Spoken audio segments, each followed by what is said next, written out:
Hey, everybody. Thanks for joining us on this Thursday. I'm CJ LeMaster, your lead investigative reporter and your host for the WLBT Plus Digital News Desk update for January 15th. Can you believe we're already more than 2 weeks into the new year? We got a lot of stories to get to, a lot of things to talk about. And first, we want to share with you a story that we have been following since last night when we first got news from the Jackson Police Department, the city's latest homicide number 3 for 2026. And this is information we have now about this deadly shooting. Happened last night on Wilshire Street. That's off Northbrook Drive in North Jackson. Chief Tyree Jones says a man was found dead from an apparent gunshot wound. Now, we don't know the victim's name. No arrests have been made. If you have any information on this, please contact JPD or Crime Stoppers. And we also want to show you, in case you are wondering about, how to be able to track these, homicides and crime in the capital city.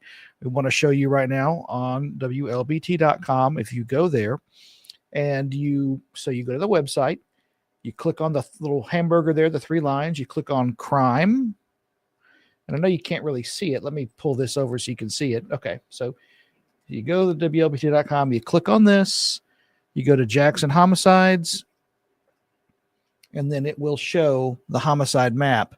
And again, what little information we have at this point on the latest killing, which was yesterday, we don't know the victim's name. We don't know the ethnicity. We just know where it happened. It has not been solved at this point. So again, that's what we're looking at this point. 3 homicides for the year into 2 weeks into the new year. Now we have something else that we're following. As you know, this situation, now a federal investigation into the arson there at Beth Israel Congregation.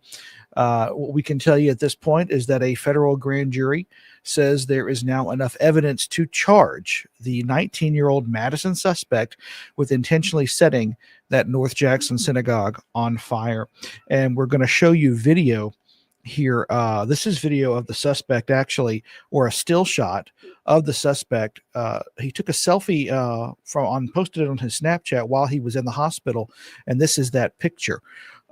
This is Stephen Spencer Pittman. He was indicted on 1 count of arson 2 days ago yesterday for setting the Beth Israel Congregation building on fire. The indictment was made available on the court's website. Now, if convicted, Pittman faces between 5 and 20 years in federal prison, up to a $250,000 fine, up to 3 years of supervised release, and a $100 special assessment. Again, this is the picture of him from, and I'll go ahead and hit stop on the video here so you can see it, a picture that he posted to Snapchat. As you know, that fire, we've been covering it since it happened on Saturday. Still very much under investigation. State charges came earlier this week as well against Pittman, and he is expected to be released from the hospital next Wednesday. Now, he is in federal custody, so there are guards posted outside his room, you might say. He has a court date next week, and we hope to learn more about this horrible situation. We want to also tell you that there are a number of churches that are stepping forward less than a week after this attack took place on Mississippi's largest synagogue. Beth Israel is staying resilient while getting that long process to recovery. Congregation faced an immediate challenge finding a place to gather. They found one just across the street where St. Philip's Episcopal Church opened its doors without hesitation. Les Hegwood, the rector at St. Philip's, says the decision was immediate and reflects a long history of collaboration between faith communities in Jackson. If it's not about love, it's not about God. And at the heart of all of our traditions, all of the world faith, I believe at the heart of that is love, and that we have that in common. Beth Israel, the city's only synagogue, was founded in the 1800s. It serves about 140 families here. The building, of course, expected to remain unusable for nearly a year as they work through repairing everything. Now, we are 6 months away from the jury trial surrounding the Jackson bribery scandal, and now the alleged ringleader of it all wants charges dismissed, claiming FBI agents lied under oath and the feds set him up. Now, you may remember that indictment against Hinds County District Attorney Jody Owens. FBI agents, it was a pretty salacious indictment. FBI agents saying that the DA bragged about how he could buy cars, cows, drugs. Now in other words, we can't say on this broadcast, now he's telling a federal judge that was the alcohol talking, and his actions were marred because agents with the U.S. government used his substance addiction against him. Owens says they also lied on the stand to indict him in the first place. Now, Owens, former Jackson Mayor Chokwe Antar Lumumba, and former Ward 6 Councilman Aaron Banks all face bribery and conspiracy charges. We're about to show you photos that Owens' attorneys provided in court documents filed Monday showing Owens drinking and severely inebriated. Now, the DA's attorneys say that this was the precursor to the bribery scandal setup when Owens agreed to help so-called developers bribe members of the Jackson City Council. Those developers were actually undercover FBI agents. Owens' lawyers claim the FBI used alcohol as a strategic tool to target him, overcome any reluctance to participate in a bribery scheme, and elicit incriminating statements. But that is not all. A transcript filed by Owens' team shows that the feds tried to coerce Torrance Mayfield, Owens' bodyguard, and a former JPD officer. Now, Mayfield was fired from JPD after a 3-on-your-side investigation revealed that Mayfield worked all but 2 days in 2021, making more money than the police chief that year. Mayfield was indicted in March of 2022 after he helped a confidential informant and convicted felon get a hold of a rifle.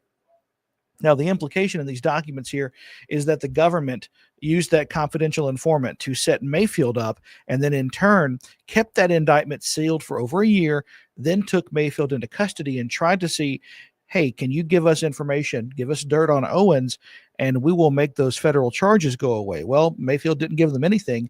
He ended up going to jail.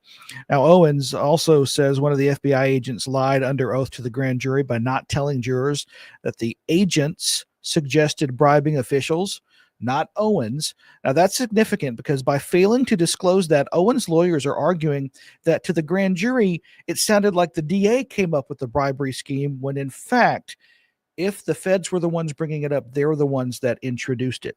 Owens, Lumumba, and Banks will go to trial in July. Now, we have some other information. All these documents released in this motion to dismiss this case from Owens had a treasure trove of new information about the government's case and about some of the other targets in this investigation. Documents dating back to 2022 show that former Mayor Lumumba was believed to be accepting kickbacks from a local lobbyist in exchange for city contracts. Now, the 68-page motion was filed Monday along with hundreds of pages of exhibits. That lobbyist was Quincy Makoro, who owns the Octagon Group. A witness claims Makoro and Lumumba were close friends and that Makoro could guarantee a contract in exchange for a retainer fee of anywhere from $50,000 to $70,000. Makoro was never indicted or publicly accused of wrongdoing. Lumumba also was never indicted in connection with the FBI's investigations of his conversations with the lobbyist. The state's largest welfare scandal involves millions of your tax dollars being misused. Well, yesterday, the ringleader took the stand once again, testifying against Ted DiBiase Jr. The former pro wrestler faces multiple charges, including money laundering, theft, wire fraud, and conspiracy. If convicted, he could spend decades in prison. Our Quentin Smith has been following this story, and he has the latest now from what happened in court yesterday. Did Ted DiBiase Jr. steal your hard-earned tax dollars meant for needy families here in the state, or did he legitimately earn them? That's the central question in this big case. Day 7 of this trial saw John Davis back on the witness stand, where he became emotional and even broke down once again for a second day in a row. He's the former head of the Department of Human Services. Prosecutors say Davis funneled welfare dollars to 2 nonprofits. Those groups then gave contracts to DiBiase's companies. While on the stand, Davis testified that DiBiase knew the money was supposed to be used for welfare needs. When it comes to giving DiBiase his contracts, Davis says he thought the former pro wrestler was providing legitimate services and that he never intended for anyone to steal the money. In court, the defense attorneys argued DiBiase did fulfill his contracts and that he did not pocket the money. The defense showed DiBiase's first contract from Families First for Mississippi. It was back in April of 2017 for $250,000. DiBiase agreed to provide leadership training services. The defense says the contract had no requirements on how the money was supposed to be spent. DiBiase just had to provide the training, which he did, according to the defense. However, the prosecution disagrees. They call the contracts phony. Prosecutors accused DiBiase of pocketing more than $2 million and using that money to buy a boat and a home in Madison County. Day 7 of this trial wrapped up suddenly and unexpectedly. When we returned from lunch, the courtroom was empty. The judge then came down and said he has matters to address in another case, and as a result, he's putting this trial on pause until Friday morning. Davis will be back on the stand when court resumes Friday morning at 9 o'clock. Reporting from outside the federal courthouse, I'm Quentin Smith. A massive bill that includes expanded school choice has cleared a hurdle at the state capitol. The House Education Committee yesterday passed House Bill 2 on a vote of 14-11. Now, a provision in that bill that would let charter schools open in any district was removed from the bill, but it still contained other elements that Republicans have been pushing for. That includes education scholarship amounts that parents could access to use state money to send their children to a different school, public or private. Those accounts would be offered first to low-income families. I've not had a charter or a private school begging me to do this, nor have I had a public school beg me to do this. This is looking at the facts as they stand and knowing that there's got to be a better way for some of our kids. Now, the bill would also let homeschool kids participate in public school extracurricular activities. It will now be voted on by the full House, and at last check, was still under debate on the floor of the House. The education chairman says he plans to file a separate bill for a teacher pay raise. Several of you saying hi on this Thursday.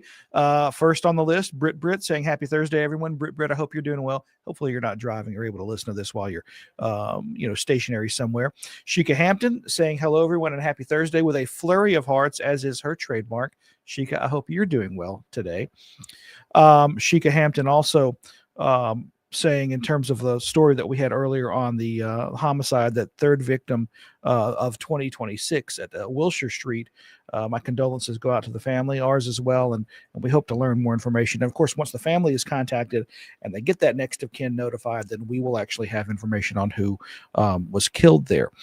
Brit, in talking about the 19-year-old Madison suspect who confessed and is now charged in the arson at the Beth Israel congregation, saying that he needs the full 20 years. Just my opinion. She's talking about Stephen Spencer Pittman. My apologies.